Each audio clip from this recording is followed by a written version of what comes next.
Hello, everybody. Welcome to the Tuesday live stream. So this is the second day of the week of pretty much really good news. And I think I understand what you may be pondering. And you're probably thinking to yourself, did I miss out? And just like the thumbnail and title suggest, no, you did not. So what we're going to take a look at today is, of course, a little price action in the beginning. I'm going to go back to my roots and talk about the market because everybody seems to love that, and myself included. I like to see these green days because everybody's happy. It's fantastic. It's like living in Texas when the Dallas Cowboys win. I'm not a big Cowboys fan, but when everybody wins, I'm like, hey, this is good news. And this is a win for us today. Look, Bitcoin's over 57K. Ethereum's at 3,200. BNB's, almost $400, but it's all 7-day at 13%, and on we go. And of course, these prices are crazy, right? They're insane. How does this go up so fast? And how can we have a market cap of $2.2 trillion on our way to 2.3? And is this it? No, this isn't it. And I actually put this out this morning. And I said, right now, you are probably thinking to yourself, did I miss the boat? Is this it? Because, with these kind of price action, how the heck could we ever, go from here? Maybe this is the top. It's the same thinking in the bear market. In the bear market, nothing will ever turn around, and it's the worst thing of all time, and it's just awful. And nothing will actually appreciate because the market sucks. And then when everything goes sideways, everybody's like, this will be the same thing for the next 20 years. It's just going to be sideways, and it's going to be brutal, and we're just going to stick around, and that's it. And then when we get to the bull market, we're like, this is fantastic. Everything's going up, but maybe this is the top. I'm really worried. It's not. But I did put this out, and I had a lot of responses. I said, look, relax. You did the best you possibly could, right? All the things that you bought along the way, when everybody was laughing at you and your friends were like, why are you doing this? And maybe your significant other was like, hey, I noticed the bank account, this went to Coinbase, and maybe this a little bit went to this exchange. Why'd you do that? I thought we talked about this. You have a problem. And then before you know it, you're like, okay, who's got the problem now? See these price appreciations of what's going on, and everything is looking pretty good. So everybody's happy. But then you think to yourself, could I have done more? No, you couldn't have done more. You did everything that you were supposed to do. You front ran the largest institution in the entire planet, BlackRock, with their 10 trillion assets under management or whatever else it is. So just kick back and yeah, I did what I was supposed to do. I did my job. It wasn't easy, and I'm pretty happy like that. So just get used to this feeling. It's going to be a little bit bumpy. Nothing goes in a straight line. And just get ready to be accommodating to all the friends who are laughing at you, who will now be calling you asking for financial advice. Unbelievable. But here's the proof I was talking about. We're nowhere near where we should be. We're just in the beginning stages, quite honestly. And I know people have been saying, like, I'm stopping dollar cost averaging. I'm not going to buy anything else because what's the point? This is it. Not so much. So there's a couple things I want to show you. First of all, this is Ben's. We all know this is Ben's site, Into the Cryptoverse, right? And what I want to show you is this is a social metric risk, which is YouTube views. And I want to show you, I don't really like doing this, but it has to be done. The views at Digital Asset News. And actually my YouTube channel started all the way back. Actually, it was November 2019, but I had so few views, no one really, it doesn't even register on this site. But just look at this. And we can see that the views around February 2020, which if we look at the 4-year cycles, right, that was the halving year, just like 2024 is a halving year. That's about right now. And I had 28,000 views. And of course, time has changed, But then, of course, it really went down here in March, and the cerveza sickness and everything cratered off. But then after the halving, my views went up like crazy. Just like crazy, because the narrative was there. I know people don't believe some people don't believe in the 4-year cycles, the narrative of, the Bitcoin halving, but it's real and it's true and it happens. The halving was May 11th, 2020. My views from there went from roughly 29, it tripled to 90. And then of course we had some sideways action. Things went up, and I took little breaks here and there. But then as we got up to here, views started to really skyrocket, and they really topped out. Per day, I was getting over 100,000 views in 2021. That's February, and then March, and a little bit of April, then May, and so on and so forth. And then right now, where are we? Pretty much the same thing as we've been before. Actually, I'm losing views a little bit. Now, let's take that and take a look at Coin Bureau and overlay that. Oh, this isn't good. Coin Bureau crushes everybody, pretty much. And you can see that the metrics themselves, I mean, like, did you know at one point me and Guy started out the same time frame? Look at that. We had the same amount of views. What the heck happened? Well, likability, probably. And just doing a much better job of research than what I did. And we can see again that, of course, like as far as like price action and the views, we can see that it was quite a different story. I mean, his went way higher, but then what happened? Now look where he's at right over here. So like if we're taking a look at the social metric risk, I don't think we've really gone anywhere. And then there's another one that I really wanted to take a peek at, which I think will hit home with more people. And that's just the general terms, which is Google. There's a website, trends.google.com, links in the description. And you can take a look at the interest for Bitcoin over time. And what I wanted to show you is that, now this isn't going to show you the search volume of the term Bitcoin. What it's showing you is the amount of interest over a continuum of time, where 100 is the top and 0 is absolutely no interest. Bitcoin, in this nice continuum over a year, actually topped in the beginning of January because of, obviously, the ETFs, right? But guess where we're at right now? We are here. We're half of the interest than what we had before. People don't realize what's going on. I mean, they heard about an ETF and they were happy, like, oh, that's cute. But they pretty much were like, whatever. And they did something else, right? Because the interest over time is, according to Google, is quite low. Now let's take a look over the last 5 years, which would include the last cycle. And if we take a look at that, the interest, again, well, because we've actually elongated that, the interest right now is very low, 23. And the interest that we had an all-time high for those ETFs, which you think would be much higher, was only like a 40, 36, somewhere around there. And if we come over here, we can see that, in all honesty, we topped out 3 years ago in 2021. And we had a lot more interest and a lot more people here than over that. So what does that mean for you? Really what it means for you is this, is that I know when people will look at this and they'll look at the price action, they'll say to themselves, well, this is it, because, why would I invest anything more into it? And I can't give you financial advice to tell you what to do. I can just tell you what I'm doing. Just like it was the last time, in the last cycle, I remember the same thing being said. Which was, this is pretty much it. We're going to go sideways for a bit, and then we'll catch a little bit of peace and we'll go up. But if you didn't get in, a year ago, then you're screwed. And then that's it. And I remember thinking to myself, well, I mean, maybe it is. I'll just keep dollar cost averaging. Because I was dollar cost averaging there. I'm going to dollar cost average here. I still think we have a little bit of room to grow. And it actually worked out. So again, if you think you missed out, I don't think you did. Let me know what you think about that in the comments section. And then there's also something interesting, which is Grayscale is slowing down. This is my favorite chart that I try not to screw up every time. BitMEX research, and this is in dollars. I learned that a couple of days ago. But it's just interesting to note that we were just at 5 billion something, 5.5 billion. Now we're at 6 billion, the total spot ETF.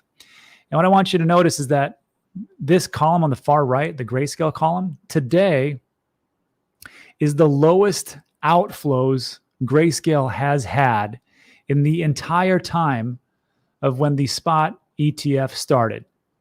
And we thought, in the very beginning, 95 million would be a lot, but that wasn't the case. I think their highest point was around almost 600 million in one day outflows, which is the third day or the third trading day of the ETF.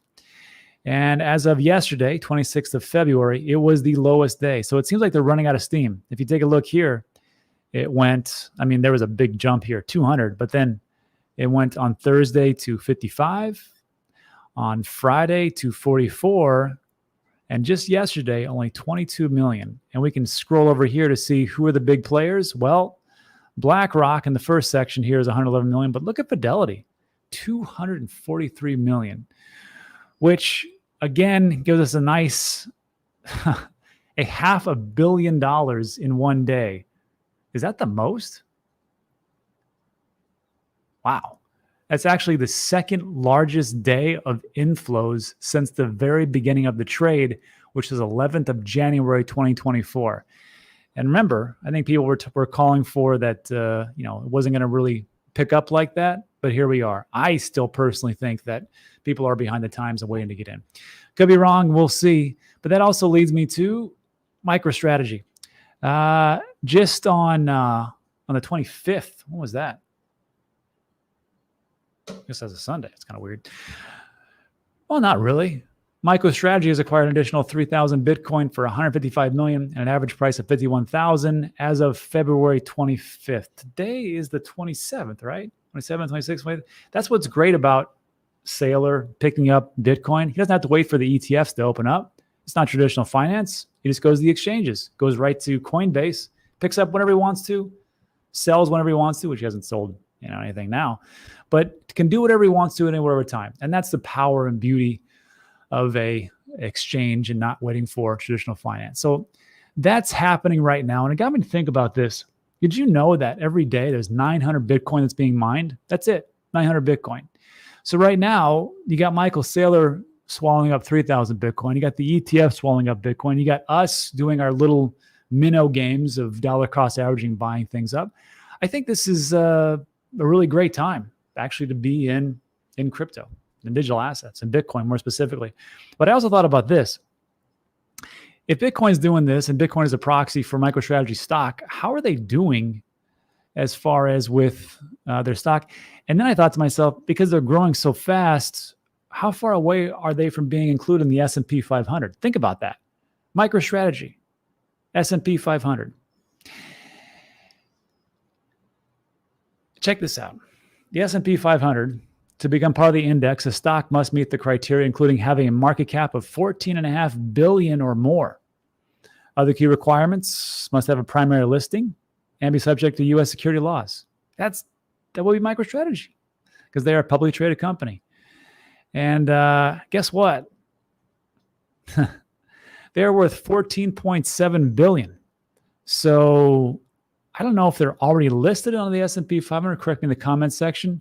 But how great would that be if MicroStrategy muscles its way into the S&P 500 and is there and becomes a contributing factor for the increase of the valuation of the S&P? And they can point to one thing only, because let's be honest, it's not like MicroStrategy stock skyrocketed because it did some fantastic new thing in its company. The fantastic new thing was investing into Bitcoin. Not to take anything from Michael Saylor and what his business does. I don't know if they would have hit $14.7 billion without being a proxy for Bitcoin. So that is good news. And again, one more thing to look positive on it. And to finish this up with this Moon Boy session that I seems like I'm going into. I'm sorry. There's just, once you get on a good day, sometimes you just got to kind of roll with it. But I'm sure there's some bad news on the horizon. Trust me, nothing goes up forever. But this was from Crypto T, and I found it interesting because I'm always saying how these cycles, they are essentially the same thing over and over again. But she made a good point, and she states, and you can follow her at Crypto T on X.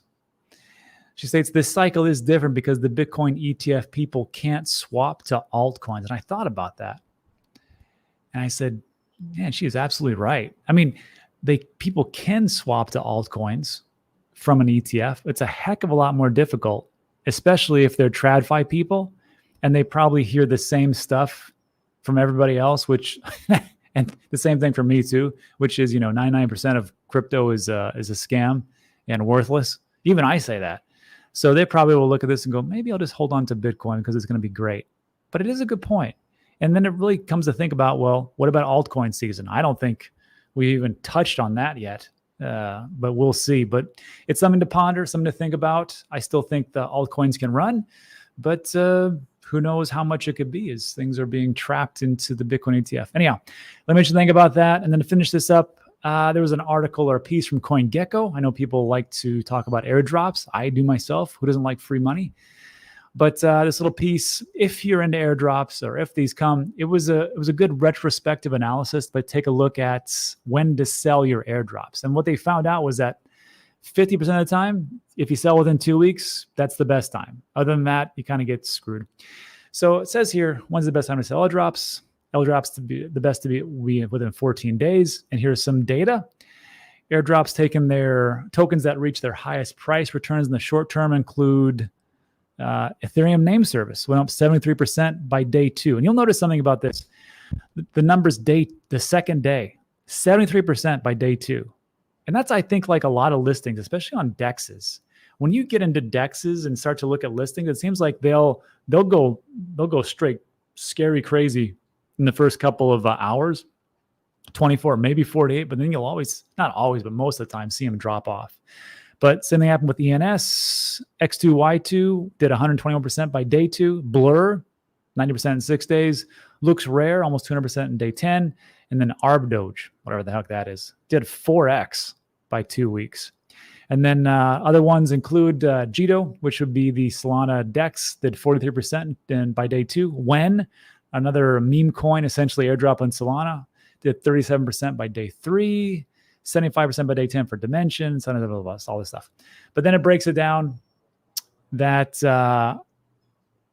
day of the airdrop, within 7 days, you have stuff like this. No, excuse me. The day of the airdrop, you have stuff like ICP, whatever the heck that is. Day 2 to 7, except for Jito, I don't know what that is. I don't know what these are, 8 to 14. Okay, this is where it gets interesting.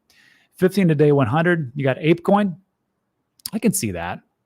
Pyth, which is the Oracle and Solana. I think this is the graph, if I'm not mistaken. Correct me in the comments. And then X. But then look at these ones right here. Osmosis, Optimism, 1inch, Celestia, Bonk, Arbitrum, Uniswap. Those are long-term plays, day 101 onwards. So again, you can make some pretty good gains in the short term, but I don't know how much that is trash. But some of these are actually good and actually will do things, but you have to hold on to them for a while. But if you're just here for a short, quick dip, this would be the way to go. And then also, as far as alts, of course, on our second channel, Dan Degen, we just talked about a project called Alvara, which essentially is a DeFi hedge fund. And I thought it would do pretty well. I didn't know it was going to do this well, but it sold out in under 4 minutes. Yeah. So that was the IDO. Looks like it'll be on Uniswap on the 4th of March. And I just wanted to tell everybody that be careful with this one because, like I just said, because the initial listing, which will be 4th of March, it's a fair launch. Remember that these DEXs, when they start off hot and heavy, but then people get dumped on like crazy. So just being honest, that's usually what happens. So be careful. And that will conclude it for those pieces. Now we'll jump into a little Q&A. Oh, also one more thing. I'd like to welcome a new sponsor to the show, which would be Harry's Razors. Harry's Razors. I know people will think that's an odd thing. Why would Rob have Harry's Razors as a sponsor of the show? It's very easy because it's safe. Everybody needs razors. And it's only $8. You get a razor and gel, and you can start that right now. There's a link in the description. You can check it out. And I think it's a little bit safer than having like affiliates for like, I don't know, like some crazy exchange out there or some crazy other crypto market type of thing that could be a rug pull. So I'll stick with the razors. Anyhow, if you want to check that out, it's only $8. They work pretty well. And that's it. And yeah, even though I got a beard, still got to trim up here. And that's it for today. So look, if you like today's video, give it a thumbs up, consider subscribing. Everything we talk about is time sensitive. Now, if you would like to stick around, do a little Q&A, I'll answer all your questions the best of my abilities, and we'll go from there. All right. John Velasquez says, I think Old Spice would be a better sponsor. Nobody uses Old Spice. My dad used Old Spice. No one uses that anymore. But it could be. I don't know. Of all the days for Beardy not to be here, I know. Master Black, I love those razors too. They're great. They come right to your doorstep. Yeah. Got to use the link. Well, you don't have to use the link. Like, look, that link there, you just go to Harry's Razors and don't use it. But you don't get that discount. So whatever you want to do. Chris Perkins says, some people like being dumped on. What are you going to do? It's true. I don't know why. Uniswap is doing revenue sharing. Yeah. Well, there's a proposal to go through that has not, as far as I know, been voted on. Correct me in the comments. But that just got put out, I think, on Sunday. So we'll see if it passes. I think it will pass. Then you'll have revenue sharing for Uniswap holders. The question that I have is how the heck are they going to get around securities laws? I know people will say, well, it's a decentralized exchange. Well, that is true. But when you have American holders, I don't know. That's not for me to decide. It's for them to figure out. Dan McCarthy says, hey, Rob, appreciate your content. What are your thoughts on the left-adjusted cycle theory? So this is a theory that was put out by Bob Lucas. And if you don't watch Bob Lucas, he's a very interesting individual. He's made some right calls, made some wrong calls. He'll admit that. And what he's talking about essentially the left-sided adjusted theory is that we're not going to see a blow-off top in 2025. We're going to see it in 2024. It won't be as spectacular as 2025, but we're going to see a massive run up to potentially $200,000 Bitcoin. I personally despise price predictions. I think they're worthless. And I think everybody who does them is wrong. Nobody, I mean, maybe somebody gets it right, but majority of people get it wrong. I'm not saying anything about Bob Lucas. He's talking about TA and go from there. I personally think that I'm very happy if it does hit 200K or if it goes to 500K and it's not a left-sided cycle theory. I think it could happen because if we take a look at it, how far ahead are we right now as opposed to the last cycle? We are way ahead. I wouldn't be surprised if we hit 69K before the halving, and that has never happened. We have never had an all-time high of the previous cycle that we hit before the halving. It just has not happened. And if it does happen now, I'm like, okay, this cycle is very different. But we've taken a look at it, and it actually is quite different just taking a look from the last all-time highs to the next halving. I don't want to go over that again, but I think for me, it's great for me because I really can't lose here. We can't lose. If you're here right now, you've done, like we said, we've done the hard work. You've bought a ton of crypto probably, and you probably shouldn't have bought so much, you bunch of degens, but you did it, and that's okay. That's actually good for you. I don't think you can. The only way that we can lose here is if at some point, actually, I can't say we. I mean, some people will say, no, I'm going to hold on forever. And it could work out, actually. But I will probably be taking profits. And if it, especially when Pi Cycle Top hits, definitely taking profits there. When we get into those risk bands of 0.85 and above, definitely taking profits there. And I'll have my hodl bag of 20% of my total portfolio just sitting around waiting for the blow off top. So roughly, if it is a left-sided cycle shift, I'll take profits through there. And then if it doesn't happen and it just goes like normal, or it just doesn't happen in 2025, well, I did my job. But if it does take off, good news. I got 20% that I can do whatever with, and it'll probably outdo what I did with the 80%. But who knows? So I'm kind of happy either way. Let's hope so. JH says 112K. I don't know. I really did. I did think at some point that Bitcoin could go to 12K. Remember when it went to 15? It was like 15,770. Correct me, but I think that was the lowest for this cycle. And I said, well, if it went to 15.7, I think it'd go to 12K. Maybe I was like, man, I don't know if I had even said 10K, but it didn't hit 12K. But I was like, I always said the same thing. It could go to 12K, and I'd be very happy with that because that means it's cheaper for me. And I just would dollar cost average. And that was it. It's like I am not a genius. I'm just stubborn. And that's it. Jesus Martinez is here. A like for a like, Jesus. I saw you with the Xborg people, good people. And I saw you drilling them with questions. You got to do that. It was great. If you guys don't know, there is Jesus Martinez, formerly of Classy Games, now just uses his correct name, which is, I think, a brilliant move. And he had the guys from Xborg over there talking about Web3, how that plays into esports, and then their digital IDs essentially across different spectrums for the Web3 universe. And just to be transparent, I also invested into Xborg. So the reason why I was excited is because I was like, great, Jesus is pumping my bags. This is fantastic. Hey, at least I'm honest. But yeah, good job, Jesus. Thanks for having those on. Oh, and then also Jesus has been mining for 2 months now. I don't know how you do it. I never got into mining. I know like a bunch of people here have been I just never could get into it. Hopefully it worked out. Probably did. Richie says, but I'm glad you're here, Jesus. It's always good to see you, buddy. Pull back could be 68K next cycle. Cool. Sure. Anything's up. Anything can happen. Has Peter Schiff shifted yet? No. There's just people who are just gonna yell at the moon. They just cannot let go. Let's see. What do you think about the Zephyr protocol? It's a Monero fork with a private stablecoin. Don't know anything about it, but like I've always said, they'll probably do great. The bull market, usually things do fantastic because it's all about hype and speculation. That's really what it comes down to. Not a very popular opinion or what people like to say. They all have to say about utility, but it's not.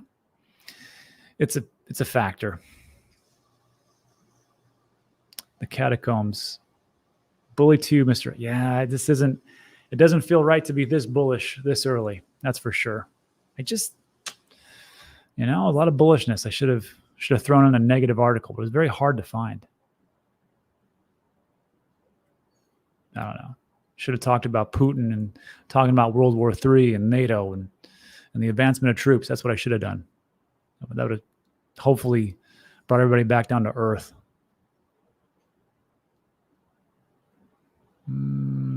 Mike says, how long did it take you to see YouTube success?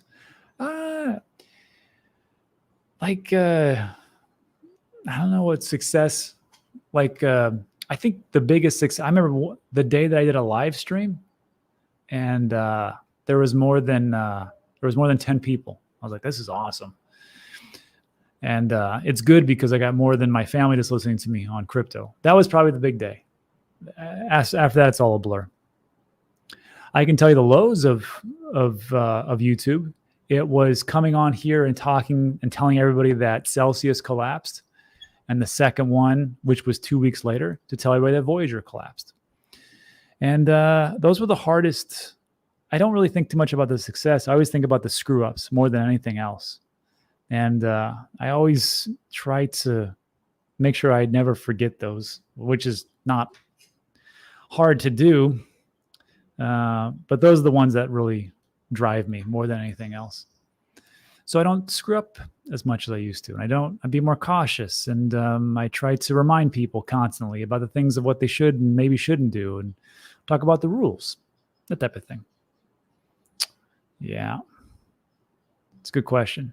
Rob, when is Jerry Hall going to be on again? I need to text him, as a matter of fact. I'll do this right. I'll do it right after this one.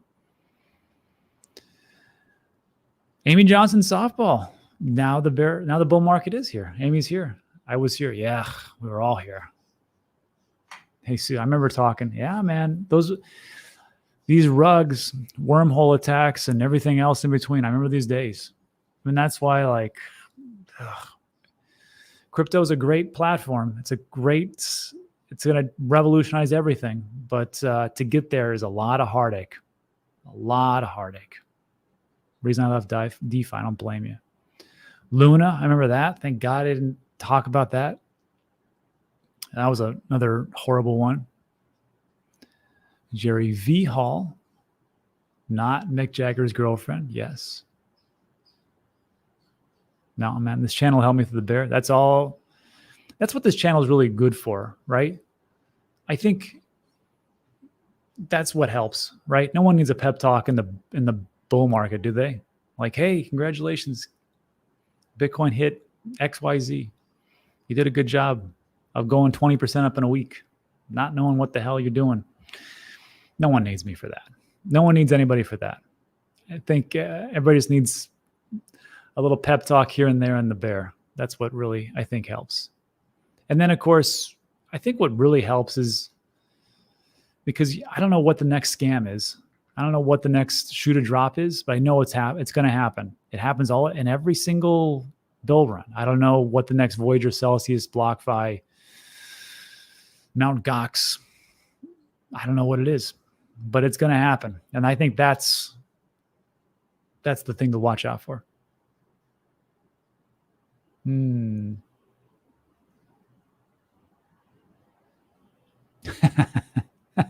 Pep talks are always awesome. It's true. Calm demeanor, plus your bag. It is a good green screen. Probably one of the best.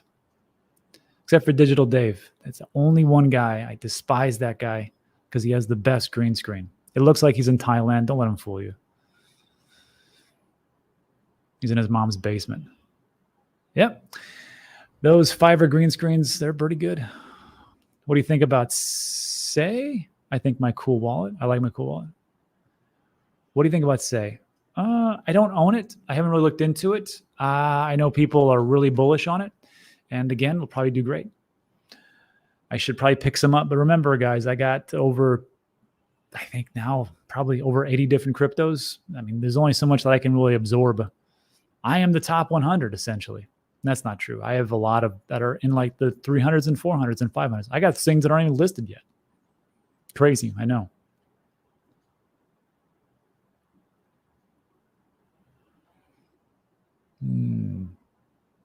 Michael says, this cycle is massively different than previous. If there's any question of that, it is definitely different. We'll see how it all plays out. We are way ahead of schedule. And I like it, the fact that we're way ahead as far as price appreciation and also sentiment. It seems like if you take away the Elizabeth Warrens of the world and the Gary Genslers of the world, and of course Klaus Schwab and the probably those guys. There's pretty positive sentiment that I see and feel around Bitcoin and crypto and digital assets. Like I remember in 2017, the whole thing was, and then even in 2021, it was all about electricity and how much we were using. We were screwing up the planet. And now that you don't hear as much. I mean, remember that ESG scam that was going, even BlackRock was a part of that. And for some reason they're like, maybe we shouldn't talk about the ESG part. Let's go into Bitcoin. And then look, here we are. So yeah, I think we're way ahead of things, which makes me quite happy. That's right. Christine Lagarde. Her. Yeah. I once found the thread. Sai is just, I think it's in the top 100 layer 1 solution, I believe. But I don't own it, so I don't really know much about it. And that's it. Again, on this channel, biased. I only talk about things that I know, for the most part.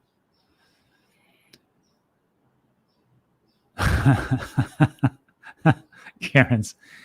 And Rexy says it right. I can't wait till people start saying, what's this Bitcoin thing everybody's talking about after it passes 100K so I can dump on them? Yeah. Yeah, exactly. We talked about this.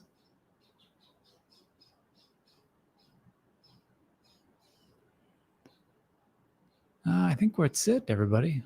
I think we've answered everybody's question. Before we take off, taxes. Everybody's least favorite subject and the ones that gives me the most ear and groans from my audience. But taxes are kind of important. And we're going to have registered crypto CPA and the founder of CoinLedger on Thursday. That'll be at 2 p.m. Eastern Time, 11 a.m. Pacific. That'll be on Thursday after we do the NFA live show, which is on Guy's channel on Thursday over at Coin Bureau. So we'll do that. Bring all your questions, especially the questions that, you talk about, what happens with the Voyager and the Celsius? Can I claim that as losses? What does it actually mean? What about airdrops? What about, when I'm staking things and I get those rewards, how does that work out? And everything in between. And we'll answer all your questions so we can get all ready to go. Because look, we've got a month and a half before the taxes are due. If you haven't done them already, this is it. Time to get ready and do those things. And that's it. All right, buddy. So thanks so much for stopping by. I appreciate you. Like today's video, if you just hit the thumbs up on the way out, that'd be great. And then we'll see you guys on the next one. See you. Bye.